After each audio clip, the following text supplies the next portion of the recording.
இருந்த சந்தோஷமா இருந்தவங்க. நாங்க எல்லாம் ஒன்னா ஒரு பொங்கலும் கூடி இருந்து ஒரு மாசமும் எங்க தாத்தாவை பார்த்து தாத்தாவை நாங்க நேர்ல பார்த்து ஒரு 6 மாசம் மேல இருக்கும். பார்க்க மாட்டேன்ட்டாரு.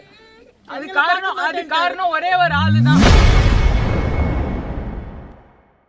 பாமக வேட்பாளர் சௌமியா அன்புமணியை ஆதரித்து அவரது மகள்கள் பிரச்சாரம் செய்து வரும் நிலையில் சிலர் தங்களது குடும்பத்தை பிரித்து தாத்தா ராமதாஸை பார்க்க விடாமல் தடுப்பதாக குற்றம் சாட்டியுள்ளார்.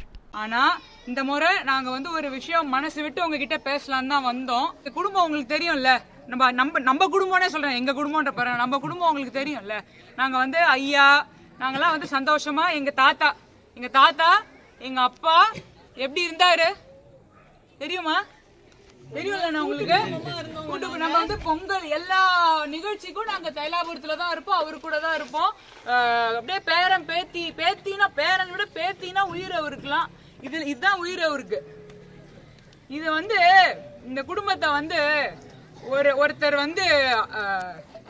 செதைச்சிட்டாரு, நாசமாக்கிட்டாருங்க எங்க குடும்பத்தை. நல்லா இருந்த சந்தோஷமா இருந்தவங்க. நாங்க எல்லாம் ஒன்னா ஒரு பொங்கலும் கூடி இருந்து ஒரு மாசமும் எங்க தாத்தாவை பார்த்து தாத்தாவை நாங்க நேர்ல பார்த்து ஒரு 6 மாசம் மேல இருக்கும். பார்க்க மாட்டேன்ட்டாரு. அது காரணம் ஒரே ஒரு ஆளுதான். இங்க ஒருத்தர் நிக்கிறாருல, அவரோட அப்பா நல்லா திட்டம் போட்டு பிரிச்சுட்டாங்க எங்க குடும்பத்தை. அவருக்கு அவர் புள்ள நல்லா இருக்கணும், ஆனா மத்த குடும்பம் நாசமா போகணும்னு சொல்லிட்டு இங்க எங்க குடும்பத்தை இப்படி பண்ணி, இன்னைக்கு எனக்கு குழந்தை பிறந்த 5 மாசம் ஆகுதுக்கா.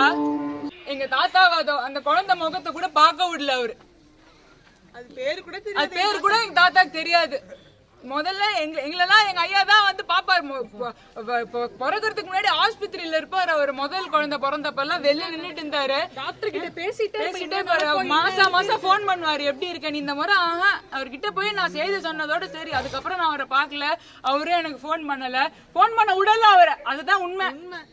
அவர் அப்படியே ஒரு இது மாதிரி அங்க வச்சுக்கிட்டு, நேத்து கூட பாத்துப்பீங்களே நீங்க, ஐயா அங்க போயிட்டு வாங்க இங்க நீங்க பிரச்சாரம் பண்ணுங்கன்னு அவரை கூட்டிட்டு போய், அவர் எப்படி இருந்த மனுஷன், ஒரு 87 வயசு மனுஷன். உங்க அப்பாவுக்கு இந்த மாதிரிலாம் இருந்தா நீங்க என்ன பண்ணுவீங்க? அவர் சந்தோஷமா இருங்கப்பா, நீங்க வீட்டுல இருங்க, நீங்க அலையாதீங்க வெயில் அப்படின்னு நம்ம சொல்லுவோம். நம்ம எல்லா பெரியவங்களுக்கும் சொல்றாரு. அவர் அப்பானா அவர் அப்படி பண்ணுவாரா? சரி, இவர் யாரோ தானே, என் புள்ள நல்லா இருக்கட்டும், ஆனா இந்த குடும்பம் நாசமா போட்டோம், இந்த கட்சியை உடைக்கலாம் அப்படின்னு சொல்லிட்டு எவ்வளவு பெரிய ஒரு துரோகம். மயங்கி விழுற அளவுக்கு போட்டு எல்லா இடத்துக்கும் கூட்டிட்டு போகணும் என்னமா அவசியம்? நம்ம ஐயாவை கஷ்டப்படுறதுக்கு என்னமா அவசியம் இருக்கு? ஐயா இல்ல, அந்த ஆம்புலன்ஸ்ல உட்காந்துட்டு எங்களோட சின்ன அத்தை கால் பண்றாரு, எனக்கு பயமா இருக்கு அப்படின்னு ஐயா அழுதுகிட்டே சொல்லியிருக்காரு. எனக்கு அதை கேட்டு என்னால நான் தூங்கவே இல்லை 3 நாளா. அவரை போய் பார்க்கலான்னா அதுவும் பார்க்க முடியல.